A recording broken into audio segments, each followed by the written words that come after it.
Good morning, students. I know this is a little odd because we are not meeting live, but I still wanted to ensure that you had the lesson walkthrough and my input in order to help you get through this while I'm meeting with students individually this week.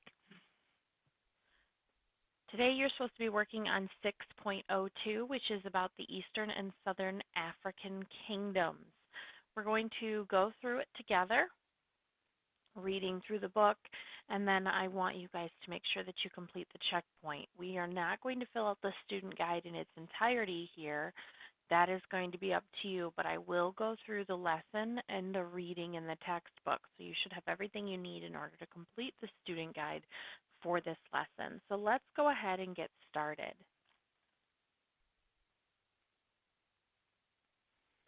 You'll have to forgive me. There's going to be a little bit of oddity because of the way that we're doing this, but this is your student guide for Eastern and Southern African kingdoms. So you want to make sure that you get this all filled out, and you should have started some of it in the last chapter.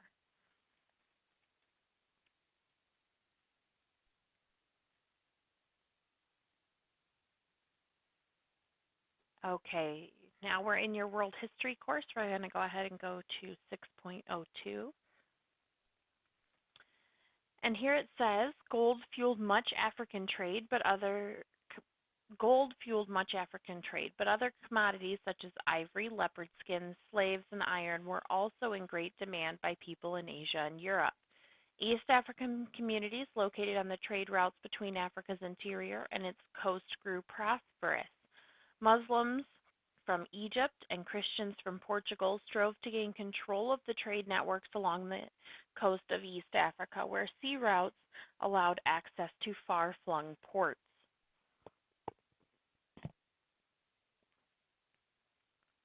You need to identify key characteristics of African kingdoms and societies between 300 and 1500. Describe the change in East African slave trade after 1500. Let's go ahead and go to our next page here. This is what we need to complete. The warm-up activities on the next slide, and we'll get to that in just a minute, where you're going to be mapping East African cultures online. Then you need to read Chapter 16, Section 2, pages 365 through 371. It's not a lot of pages, and we will read them together. And answer the questions in the student guide. Complete the Comparing African Societies online activity, which is a few more slides in. And then we're going to cover the Chapter 16 highlights that we just went through by reading, and then you'll be able to complete the checkpoint. So let's get started on that warm-up mapping East African cultures. Many of the coastal cities of East Africa were founded long before the arrival of foreign traders. After the Muslim conquest of North Africa, traders began arriving, seeking new sources of African products. Both Arabian and Portuguese traders vied for control of the lucrative shipping routes along the east coast of Africa. Complete the warm-up Mapping East African Cultures online activity to learn how trade influenced the cultures of East Africa. When we finished, we're going to follow the directions in the student guide to complete the next lesson. You can get your student guide within this lesson right here. Let's go ahead and work on this activity.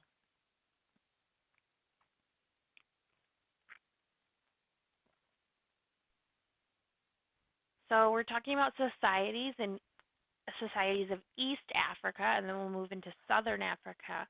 Societies in East and West Africa developed quite differently. Unlike West Africa, which was controlled by vast kingdoms, most of East Africa was controlled by small kingdoms and city-states.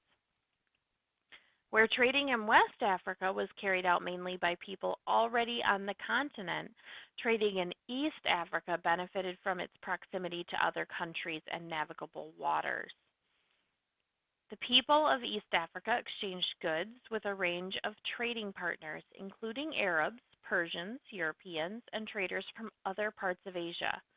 As a result, the cultures of East Africa often reflected a mix of many different languages, ethnic groups, and religions. Their small size and success as traders made East African societies a target of powers seeking to expand their own control over trade. And this will be very, very important as we discuss further into the gold trade, which ultimately will lead us to the slave trade. Ethiopia. In the 7th and 8th centuries, Islamic conquerors took over the trade routes of Aksum, and we've talked about Aksum, in Ethiopia, along which frankincense, myrrh, and enslaved people were sent to Egypt and across the Red Sea to Arabia and beyond. Now, you guys should know what frankincense and myrrh are. If you don't, go ahead and take a moment to look that up because those will be important not only to the development of Christianity, but also as we discuss various trade items in Africa. In the 1500s, Portuguese traders strengthened their influence in the region. Ethiopia remained a Christian outpost in a predominantly Muslim region. This is going to be a very key factor as we move forward. So it's predominantly Christian, or it's Christian in a predominantly Muslim area. We're going to see this cause a lot of problems. Mogadishu, the city of Mogadishu, emerged in the 800s when people from Persia and Arabia combined with Somali Africans to form a new culture. By the 1300s, Mogadishu was a thriving Islamic trade center. For many years, the Portuguese tried to seize control of Mogadishu, but did not succeed. Take a look at where Mogadishu is located on the Horn of Africa. On the bottom of it, Kilwa. Between about 1200 and 1500, Kilwa was a thriving center of commerce along the Indian Ocean. Kilwa exchanged gold, iron, ivory, and slaves from inland African nations for goods from Asia. In 1505, the Portuguese conquered Kilwa and took control of trade. Mombasa. From the 700s until the 1500s, Mombasa was the center of Arabian trade for ivory and slaves. In 1498, Portuguese explorer Vasco da Gama formed an alliance with Mombasa's kings. The Portuguese built their own forts in the area and made Mombasa the center of their slave trade for nearly 200 years. Lastly, we're going to talk about Great Zimbabwe. The people of Zimbabwe were originally Bantu speakers, and you need to know what Bantu is. We're going to talk about that as well as Swahili, who had migrated from Central Africa. They controlled trade on the Zambezi and Limpopo rivers, exchanging goods with China, Persia, and India. Zimbabwe's remote location kept it relatively isolated from Islamic and European influences. Not just that, but they had great stone structures and stone cities. We're going to talk about that in just a little bit. So next we need to move on in our slide, and we know that before we get started with the chapter highlights, we actually have to read the chapter. So we're going to go back here where it tells us after we've completed the online activity, we need to read Chapter 16, Section 2, pages 365 to 371. So I'm going to give you a minute to go ahead and open your books, and I will open mine as well, so we can read through that important information. So we're talking about Eastern and Southern African kingdoms, and we need to read through these few pages together. You need to make sure that you're paying attention to what we're reading and highlighting the important information. There's some key questions you can focus on that your book has out for you. How did the trade networks centered in East African cities influence the culture of the region? What were the key characteristics of the slave trade in Africa before 1700? What was the archaeological evidence revealed about the rise and fall of the Kingdom of Great Zimbabwe? Let's go ahead and start our reading, and read along with me, please. In the east of Africa, the trading empire of Kush, and we talked about Kush, thrived for 3 centuries, declining around the year 350. Later, as we learn in Chapter 10, the Kingdom of Aksum in Ethiopia flourished through trade across the Red Sea to Arabia and beyond. As Islamic conquerors took control of North Africa in the 7th and 8th centuries, they seized trade routes. As a result, the people of Ethiopia moved their capital south.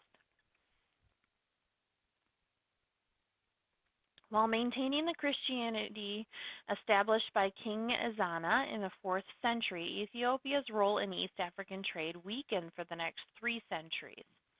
Meanwhile, Arabs and other traders looked south, along the coast of East Africa, where seasonal winds aided speedy sea travel. Over time, as more Muslim traders arrived, they helped spread Islam among the people of this coastal region.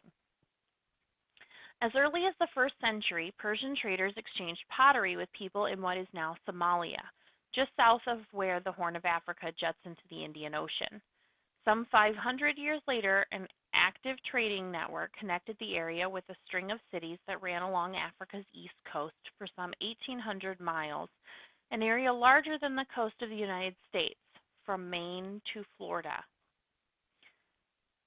Many of the coastal cities of East Africa were founded long before the arrival of foreign traders. Some began as simple farming villages more than 2,000 years ago. Others were built by Bantu-speaking people, part of the enormous human migration from West Africa that began around AD 100. And we know that this started because of desertification. That's one of your key vocab words, so make sure that you know what that means.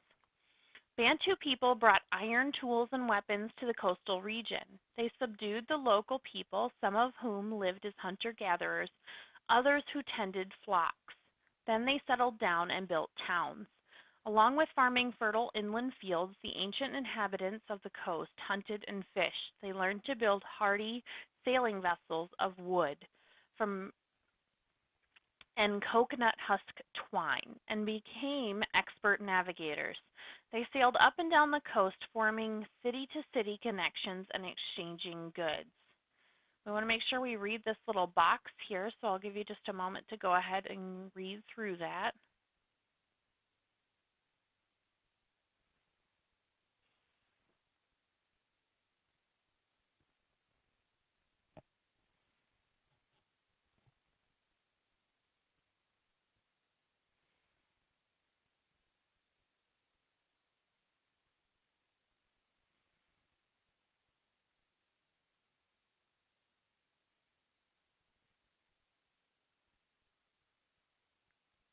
Okay.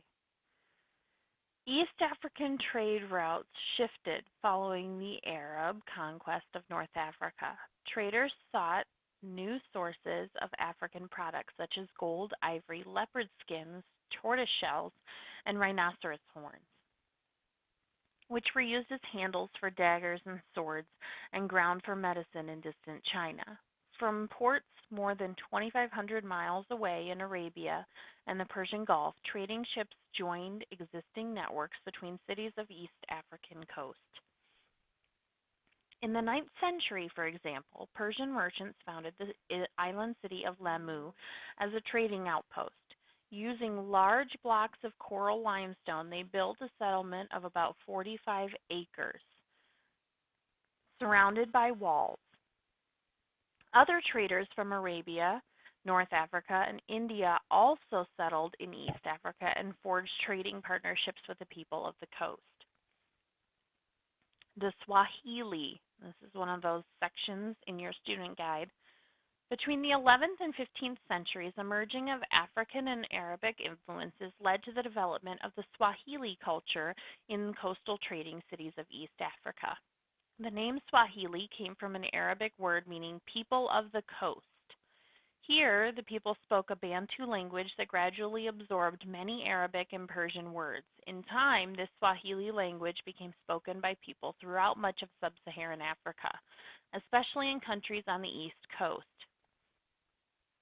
Although ancient African religious traditions persisted on the Swahili coast, beginning in the 9th century, many Swahili merchants adopted Islam. These conversions helped them create strong trade relationships and military alliances with the Muslim world. Mosques rose above thriving Swahili cities. There's a picture here, and the caption reads that it's located in present-day Kenya. The towering ruins of a 13th century mosque stand as testament to the Swahili people who adopted Islam. Then on the next page, you're looking at a big map, and this shows you East African trade. You can see using the key, the Swahili coast is in purple, and then of course Great Zimbabwe there in orange, and showing the trade routes. You can see how things come from west to east, how things are traded around Aksum in Ethiopia, the Red Sea into the Indian Ocean, from the Persian Gulf into the Indian Ocean, and all the way through the Mozambique Channel. Kilwa is another one of those cities that, or civilizations, one of those African societies that you're going to fill out on your student guide. Kilwa, about 36 Swahili city-states developed along the East African coast, thriving from the growing commerce with traders seeking goods from deep within Africa. One of the largest of these trading cities was Mogadishu, just below the Horn of Africa, and I showed it to you on the map when we started reading. And now the capital of Somalia. Some 1,600 miles south of Mogadishu, in what is now the country called Mozambique, lay the busy seaport of Sofala. Between these two was the city of Mombasa, which is now in modern-day Kenya. Founded by Arab traders in the 11th century, Mombasa grew into a busy port for trade across the Indian Ocean. The most prosperous city on the Swahili coast was Kilwa. It grew in prosperity during the late 11th century by controlling the flow of gold from southern Africa and prospered for more than 3 centuries. Located on an island off the coast of what is now southern Tanzania, Kilwa was founded in the late 10th century by settlers from Arabia and Persia. Ruled by a dynasty of Muslim sultans, the city featured a domed mosque and homes built of stone and decorative coral. On a tall sandstone cliff overlooking the Indian Ocean, a large palace towered above the city.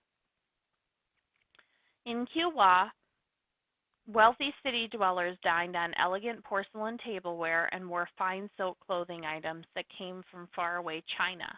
In exchange, they traded gold, ivory, and leopard skins.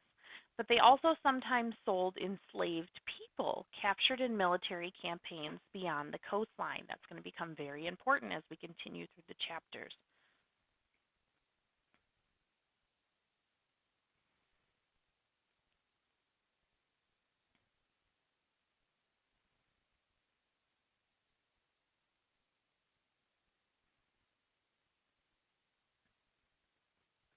In East Africa, as in West Africa, the sale of enslaved people had been going on for centuries.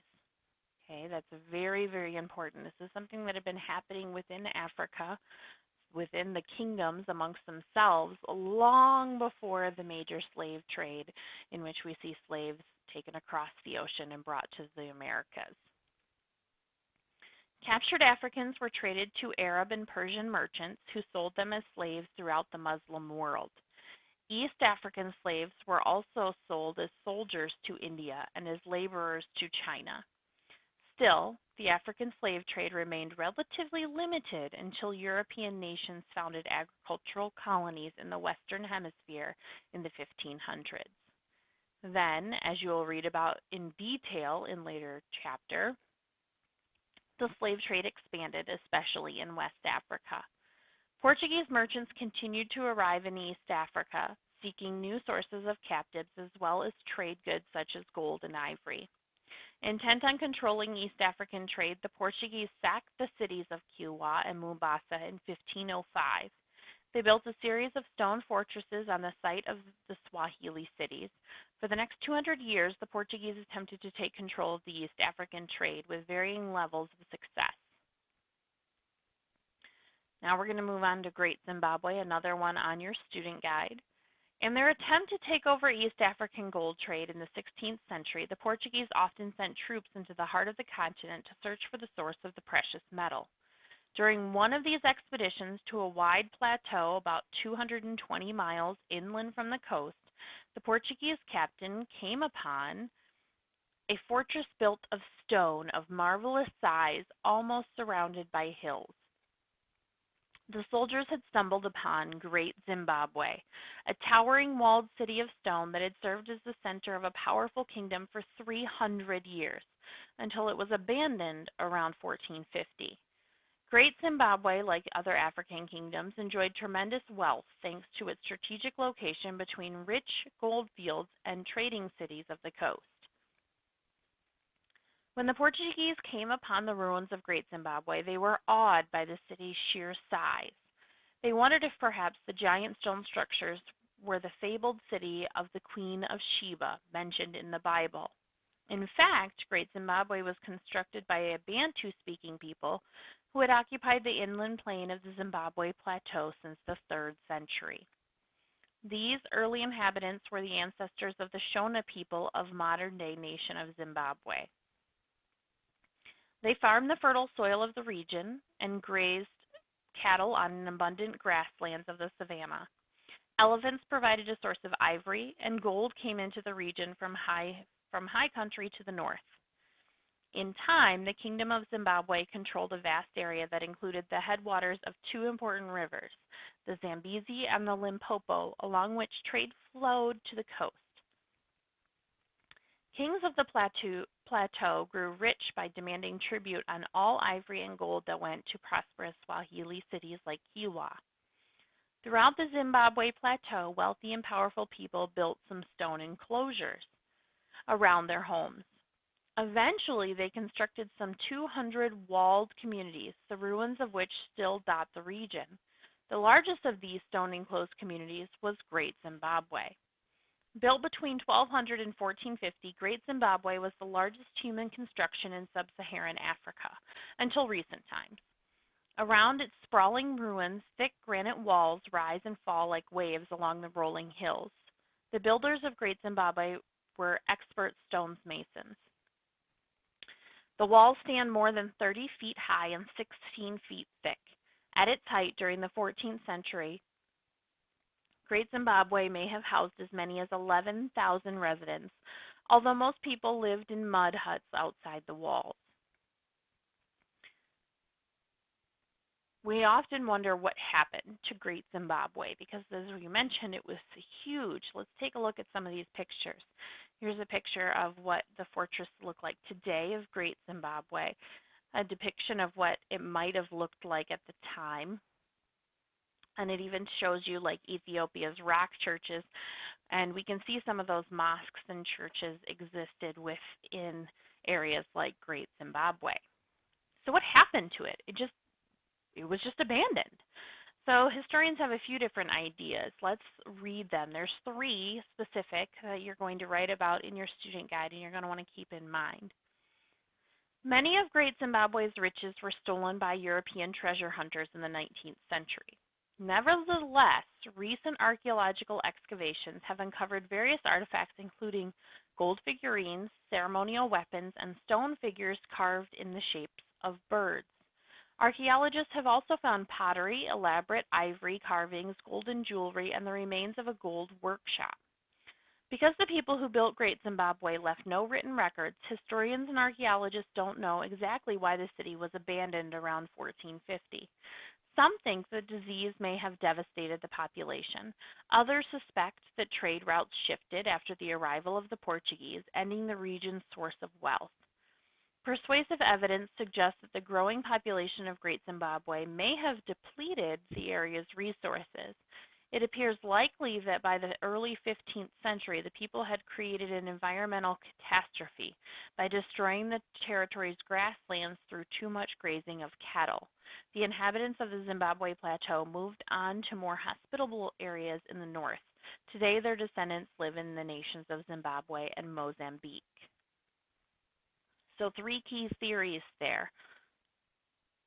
Keep those in mind as we move forward. Okay, so let's go back to our student guide, and this is what your student guide looks like. We completed the online activity, and we just read through the questions. Now we need to fill this information out. Besides bringing goods for trade in Africa, what else did Muslim traders bring? Something key there having to do with Muslim and Islam. And you'll scroll through. You have a few questions you need to go through and answer, all of which we answered as we read. And then you're filling out this information. Ghana, Mali, Songhai, and Benin were all part of the last section of this chapter that you read. And today we went through Swahili culture and Great Zimbabwe. So you want to fill that part out. So now we come back to our class, and we know that we've finished this next activity. We already did the wrapping up, mapping East African cultures. So now let's go. Did we finish that? We did. Complete the Comparing African Cities Offline Activity. The Comparing African Societies Offline Activity. That's the one. That is that chart that is at the bottom of your student guide that I just showed you, where we went through Swahili culture and Great Zimbabwe. So you're going to want to fill that out. Chapter highlights. So there's two parts. West African Kingdoms is one, using camels. Berbers first crossed the Sahara with trading caravans in the 4th century. Traders introduced Islamic and Arabic culture to the people south of the Sahara. Ghana was the first great empire in the Sudan. It grew rich on the trade of gold and salt. The Empire of Mali took over the gold for salt exchange. Mansa Musa made a Hajj in such style that he brought fame to the Kingdom of Mali. Sunni Ali led a campaign of conquest in West Africa. He took over trade routes and established the Kingdom of Songhai. In the late 15th century, explorers from Portugal began trading in West Africa for enslaved peoples. So this would have been from the first section of chapter 16. Then this is our second section, what we just went through, so I don't need to focus on these key highlights because you should know them, but you can read through them certainly. And then you need to take the lesson quiz, which is actually the 6.2 checkpoint. So we'll move on to the 6.2 checkpoint. I am not going to start it because it is something you need to do yourself, but you have the answers if you paid attention during the lesson and you were doing the reading. I will post more of these for later this week, and that way you will have at least a walkthrough of what's happening while I am meeting individually with students. Thank you guys. I will see you as soon as we come back from break.